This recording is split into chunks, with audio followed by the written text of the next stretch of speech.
सभी सुनने वालों को सादर नमस्कार। मैं हूं प्रदीप लिंगवाण। आप सुन रहे हैं रेडियो आईबेक्स तराना 88.4 FM।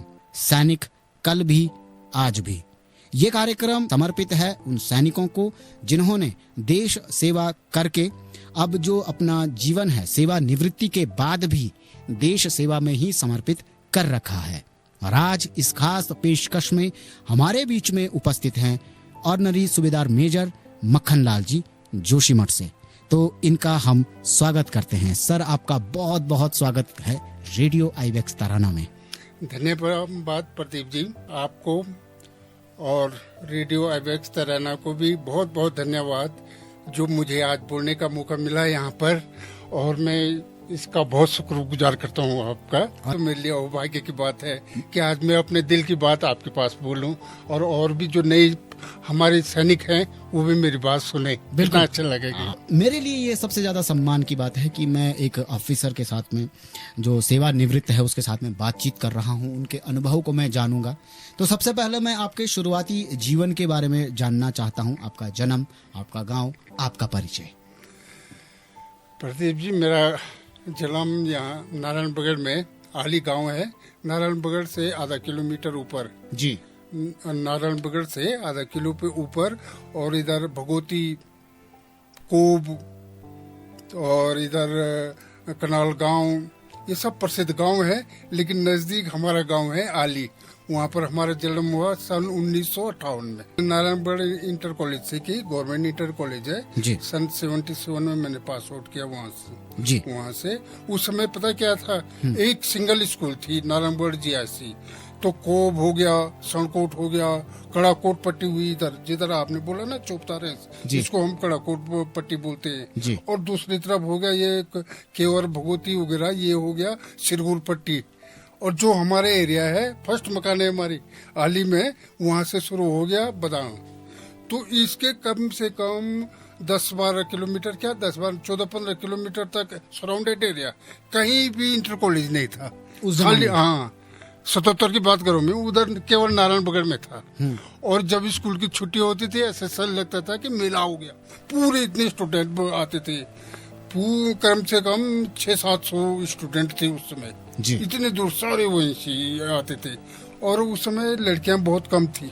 अभी तो हमारे यहाँ जो है इंटर वो हो गया, कन्या इंटर कॉलेज हो गया ये पालचुनी में। सब स्टूडेंट ये सोचता मैं पास हो जाऊं। अभी तो लोग परसेंटेज ढूंढते थे, हमारे जमाने में पास हो गए तो गनीमत होगी, क्योंकि वैल्यू थी पढ़ाई की। पढ़ाई की वैल्यू थी। अगर 10 पास कर लेते तो बहुत बड़ी चीज थी, 5 पास बड़ी चीज थी, और धीरे धीरे 10 पास बड़ी चीज होगी। आज तो फौज में आने के लिए भी 10 बार पास है। पढ़ाई की आपने। उसके बाद आपका जो ये सेना में आने का जो जीवन था, ये कहाँ से शुरू हुआ? आपको एक्चुअल बताएं, पहले के जमाने में ना बड़े बड़े बक्से, काले बक्से, उसमें नाम लिखा रहता था। अच्छा। वो भी बक्सा और बिस्तरा तो हर एक लाते थे साथ में।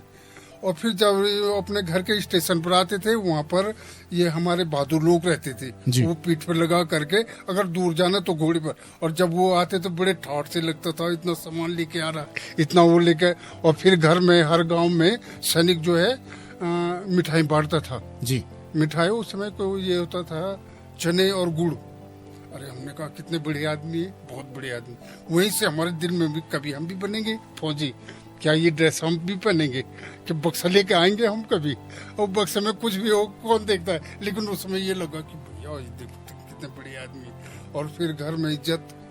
और फिर जब वापस जाता था ना फौजी, सारा गाँव उसको भेजने के लिए आता था। सारा गांव भेजने के लिए आता था कि यार वो सैनिक जा रहा है, तो सारे उसको भेज करके तब अपना काम करते थे। और पहले ये भी नहीं था कि गाड़ी सीधा स्टेशन पर आती थी। पहले ये एक आधा आदमी उनको सीधा, जैसे हमारे यहाँ, खैर हमारे जमाने में तो आ गए थे, लेकिन उससे पहले की बात बोल रहा हूँ, जब छोटे थे, गरुड़ तक गाड़ी आती थी इधर से, और इधर करण प्रयाग तक, तो यहाँ तक पैदल जाते थे। और उसके साथ एक आदमी भी चले जाता था, उसको भेज के आते थे। ये चीजें मैंने ये 77 में की थी। और जो आपका ट्रेनिंग पीरियड था उसके बारे में थोड़ा हम जानना चाहते हैं। ट्रेनिंग पीरियड हमारे जमाने में तो काफी कठोर था, पर हम क्या हुए, मजबूत हुई। वो हमारे लिए अच्छा रहा कि जितने हमारे उस लोग थे ना, बहुत तगड़े थे वो। और उन्होंने हमारे लिए अच्छी शिक्षा दी। अब और वो चीज हमारे लिए लास्ट तक आज तक काम करी। अब देखो मैं 67 साल का हो गया, उस समय की जो मैंने एक्सरसाइज की ना वो आज भी काम कर रही है। ना हमारा पेट ऊपर, ना हमारे दौड़ने में कोई दिक्कत होती है, और खाना पीना सब ठीक ही चल रहा है। अगर सिविल में जाते तो आज तक तो पता नहीं कहीं डायबिटीज हो जाती, ये हो जाती। सही बोल रहा हूँ, आपको ही बोल रहा हूँ मैं, ये होता रहता है। उसके बाद आपने कहाँ कहाँ सेवाएं दी? जब हम वहाँ से कसम परेड हुई जी कसम परेड होने के बाद तब हम वहाँ से ड्राप बनता था। पहले जी ड्राप बटा तो हम सेवंत गढ़वाल में गए। सेवंत गढ़वाल थी उस समय, यहाँ रानीखेत में चुपटिया में। अच्छा, चुपटिया में ब्रिगेड है, रानीखेत में गए थे। और वहाँ 1.5 साल रहे वहाँ पर। उसके बाद हमारा नंबर इधर पड़ गया, ये मिजोरम लॉन्ग तलाई होगी, बापुरा हो गया, ये परवा पोस्ट होगी, ऐसे जो ऊपर चले गए थे हम। तो वहाँ पर 2-3 साल उधर रहे जी।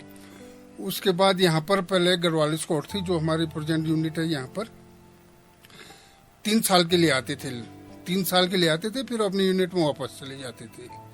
तो मेरा तो घर भी नजदीक था, तो मैंने कहा यार इधर से वो मिजोरम में एक चीज थी, वहाँ पर काफी गर्म भी बहुत था। हम तो गढ़वाली थे, गर्म थे, लेकिन वैकेंसी आई इधर की। मैंने कहा यार उधर ठीक रहेगा। तो फिर 80 अगस्त में हम इधर गढ़वाल स्क्वाड में आ गए। और यहीं से आपने फिर रिटायरमेंट लिया? हाँ, गढ़वाल स्क्वाड में आए, फिर गढ़वाल 80 के बाद यहीं से हम रिटायरमेंट हुई। तब सबसे ज्यादा हालत तो ये मिजोरम में जी। अरे पहले पैदल चलते थे हम, लॉन्ग तलाई हुआ एक स्थान, वहां से हम पैदल चलते थे पोस्ट के लिए।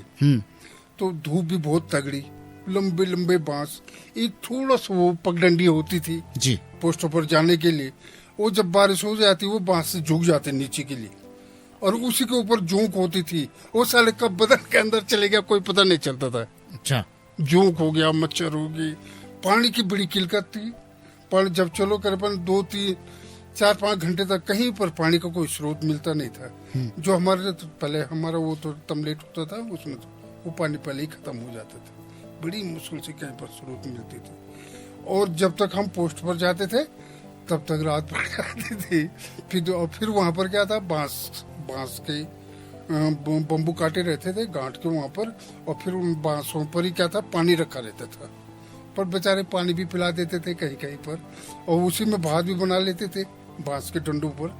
हाँ, जैसे वो मकई पकाते हैं ना जी, आग में रखकर, उसी सेम। फिर उसको पकाते पकाते फिर थोड़ा उसको भात अंदर से आ जाता। आज तो कुकर हो गया, आज तो 36 चीजें हो गई, लेकिन वहाँ भी क्या है कौन जानता। अब वहाँ भी कुकर हो गया होगा। अभी डेवलप हमारे जमाने में रोड कटने लगी थी परवा पोस्ट के लिए, वो बर्मा बॉर्डर है ना, उधर रोड करने लगी थी। इस समय बच्चन सिंह साहब थे हमारे प्लाटून कमांडर। तो एक रात को भी वहाँ के प्रधान आ गया था, बीसी ऐसी कुछ बोलते हैं उसके लिए। मैंने तिब्बतियन लैंग्वेज ने मिजो लैंग्वेज भी किया। तो वहाँ पर जो है वो आ गया था गांव का प्रधान जी। गांव का प्रधान आया कि साहब हमारे यहाँ क्या है, उग्रवादी आ रखे। बड़े परेशान हो गए थे ना वो लोग। आते उनका जो कमाया कमोई खाते पीते, मुर्गो खा पी करके सुबह चले जाते थे वो। तो 1 दिन हुआ, 2 दिन हुआ, वो कंटिन्यू आने लगे होंगे। तो वो प्रधान क्या हो गया, गुस्सा हो गया, नाराज हो गया। तो रात को हमारे पास आया कि बोल करके वहाँ पर ऐसी ऐसी बात है, वो कंटिन्यू हमारे तंग कर रहे हैं जी। तो बच्चन सिंह साहब के साथ हम चल दिए उधर। करीबन 12 लड़के, और बच्चन सिंह साहब अभी बचे होंगे कि नहीं होंगे पता नहीं। चल दिए उधर, तो घेर लिया। जहाँ भी जाओ मिजोरम में नाले के रास्ते। तो मेरे साथ एक गौर सिंह थे, वो भी सुधार बन कर गए। तो जरा कद में छोटे थे, तो जब डूबने लगे तो पीछे से उनको ऊपर उठाया ताकि गर्दन ऊपर रहे। तो पहुंच गए साहब, घेरा लगाया, और अलमजुमलुमजी फिट की चारों तरफ से जी। फिर एक ऑपरेशन टीम चल दी। वहाँ जाते ही तो वो ऊपर, वहाँ पर क्या होता, बांस से बना रहता ना, बांस नीचे बांस, और उसके ऊपर बनाते मकान को। तो ऊपर देखा लाइट जली हुई है, वो अपना मौज मस्ती कर रहे हैं। तो जो ही फायर खोली तो बस हो गया, उन्होंने भी फायर खोली, हमने भी फायर खोली। शुक्र हमारे किसी भी जवान पर गोली नहीं लगी और उनके 4 मर गए। अब लाएं कैसे, उस मतलब दिखाना था कमांडरों को कि हमने मार दिया, लेकिन उसके लिए प्रूफ भी चाहिए ना। और उस जंगल में क्या है, कुछ नहीं। तो बोला ठीक, उसको कैंप में लाओ, कैंप में। तो गए साहब, उधर के लोकल आदमियों को भी ढूंढा, तो उन्होंने क्या किया, बांस काटे, बांस, और बांस के गट्ठे बनाए, उस पर डेड बॉडी रखी उनकी, और फिर नाले से बहा करके सीधा नीचे लाए जहाँ तक ला सकते थे। प्रदीप जी, जब हम रिटायर हुए तो बच्चे सारे स्कूल में, 4 बच्चे स्कूल में। अभी तो जरा पेंशन ठीक ठाक हो गई, उस समय इतना भी नहीं था। तो सोचा यार क्या किया जाए रिटायरमेंट होने के बाद। तो यहीं पर मेरा मकान एकदम से रोड हेड पर है, तो मैंने दुकानदारी शुरू की। तो अर्निंग ठीक होने लग गया, दुकानदार ठीक चलने लग गया। तो एक बच्चे का एडमिशन यहाँ आयुर्वेद उसमें दिए, ये स्कूल में किया। एक को तो वो अभी डॉक्टर है, यहाँ बागेश्वर में है। दूसरा यार ने देहरादून पढ़ रहा था, MSc की उसने वहाँ से, फिर उसका सिलेक्शन वहाँ मेट्रो में हुआ, तो अभी वो स्टेशन कंट्रोलर है। और फिर लड़की अध्यापिका है। अभी तो शादी होगी, अपने हस्बैंड के साथ है यही अगस्त मुनि में, बस ये। और एक लड़की है सबसे छोटी, तो उसकी शादी होगी, उसका हस्बैंड ये कमांडेंट है, असिस्टेंट कमांडेंट इसमें BSF में। एक और सवाल है मेरा आपसे कि हमेशा कहा जाता है कि एक जवान हमेशा जवान रहता है और वो देश सेवा के लिए हमेशा तैयार रहता है। अरे जज्बा होता है ना, एक जज्बा होता है, माना शक्ति नहीं भी रही पर वो जज्बा अपने आप अंदर आता है। सैनिक का जज्बा आता है अंदर, वो पहले से बोलेगा नहीं करेंगे, ये करें, लेकिन उसने कुछ ऐसी एक्टिविटीज देखी है या अपने देश के प्रति कुछ ऐसी एक्टिविटी, तो उसका जज्बा जाग जाता है। क्योंकि हमने भी फौज की राशन खाई है, फौज से तनख्वाह ली है और बच्चे पढ़े हैं, सब कुछ। लेकिन एक परिवार है हमारा, एक हम जाने के बाद भी तो वो फौज में रहते हैं। अगर हमारी जरूरत पड़ेगी ना, तो फिर भी हम समझते सैनिक हैं हम, और वो जज्बा हमारे दिल में बैठा हुआ है। भारतीय सेना जब कोई सैनिक सेवा निवृत्त हो जाता है तो उसके बाद किस प्रकार से सैनिकों का, जो सेवा निवृत्त सैनिक हैं, पूर्व सैनिक हैं, उनका किस प्रकार से ख्याल रखती है? अब ख्याल रखने के लिए संस्था बनी है, जैसे हमारा जिला सैनिक कल्याण बोर्ड है जी। हमारी कोई प्रॉब्लम हो जाती है या सपोज हमारे बच्चे पढ़ाई कर रहे हों, मैं तो ये जो नई फौजी भी हैं, हम लोग क्योंकि हमेशा बिजी रहते हैं, इस चीज़ को जानते नहीं कि हमारे लिए जो हमारे बच्चे स्कूल पढ़ रहे हैं, चाहे वो ट्रेनिंग कर रहे हैं, कुछ कर रहे हैं, अभी 12,000 रुपया हो गया वार्षिक उनके लिए, तो सैनिक कल्याण क्या देता, पैसा भी देता है जी। मान जो भी रिटायरमेंट जैसे जो सर्विंग पर्सन होते हैं ना, तो उनके लिए तो उसको बटलैन में CO होता है, वेलफेयर के लिए CO उनकी प्रॉब्लम सुनता है। तो हमारे जैसे रिटायरमेंट चले जाते हैं, तो हमारा जो जिला सैनिक कल्याण बोर्ड में जो अफसर होते हैं, वो हमारी प्रॉब्लम सुनते हैं और सॉल्व करते हैं। और यहाँ तक कि अगर हमारी जरूरत पड़े तो हम अपने पुराने जो अफसर चले गए हैं उनसे भी राय मशवरा ले सकते हैं, अपने यूनिट के साहब लोगों से भी राय मशवरा, और वो हमेशा तैयार रहते हैं एक दीवार बन करके एक सर्विसमैन की मदद करने के लिए, बशर्ते उनके कानों तक बात जानी चाहिए। जो नए अफसर आते हैं, नए साहब लोग आते हैं, वो भी ट्रेनिंग लेकर आते हैं, तो वो भी हमारे मतलब एक रिस्पेक्ट समझते हैं, हमसे मशवरा भी ले सकते हो जी। मशवरा भी लेते हैं, ऐसी बात नहीं। जो साहब लोग हैं मशवरा भी लेते हैं कि क्या होना चाहिए, कैसा होना चाहिए, और मदद करने के लिए भी तैयार रहते हैं। ऐसे नहीं, बहुत अच्छा संपर्क रहता है नए साहब लोगों से भी। जो नया व्यक्ति है, जो नया लड़का है, वो फौज को ज्वाइन करना चाहता है अग्निवीर सेवा के माध्यम से, तो उसको आप क्या संदेश देना चाहेंगे, कैसे वो अपनी जर्नी को आगे बढ़ाए? बस ध्यान रखना अपना फिजिकल पे, जो नए बच्चे हैं उनको अपना फिजिकल शुरू से ही ठीक रखना चाहिए। फिजिकल, अपनी बॉडी और अपना ज्ञान, और पढ़ाई में अव्वल होना चाहिए। फौज में जाना चाहिए, फौज के बराबर नौकरी कहाँ है। आहार तो अब जैसे गढ़वाल में जो मिला चलो अपना आहार ले आओ, लेकिन क्या फिजिकल, जैसे दौड़ हुई, रनिंग हुई, फौज क्या देखती है, रनिंग में ठीक है, छाती ठीक है, बैंड स्ट्रेच कर सकता है, तो ये तब होता। आदमी अगर आलसी होगा तो नहीं कर पाएगा। अगर वो शुरू से इन चीज़ों पर ध्यान रखेगा, शुरू से इन चीज़ों पर ध्यान रखना कि मैंने फिजिकल फिट बनना है, व्यसन से दूर रहना है, तो वो फट से निकल जाता, कोई मुश्किल नहीं है, कोई दिक्कत नहीं है। आदमी तो अब मैं व्यसन भी करता हूँ, थोड़ा आलस्य भी हूँ, और मैं सोचता हूँ मैं फोन में चले जाऊँ, तो हो सकता है ये आप बोलो, ये बहुत व्यसन से दूर रखना है बस। ये बहुत अच्छी लाइन थी कि हमारे पहाड़ के पत्थर भी पलायन करते हैं स्टोन क्रशर में जाने के लिए। सोशल सर्विस किया, कभी कोई बच्चे मिल जाते हैं, बच्चों को हम जरा मोटिवेट करें, नए युवा जो हैं मोटिवेट करते हैं, फौज के प्रति भी मोटिवेट करते हैं, खुद अपना उदाहरण देते हैं कि हमने ये काम किया, आप भी करो जी, है कि नहीं।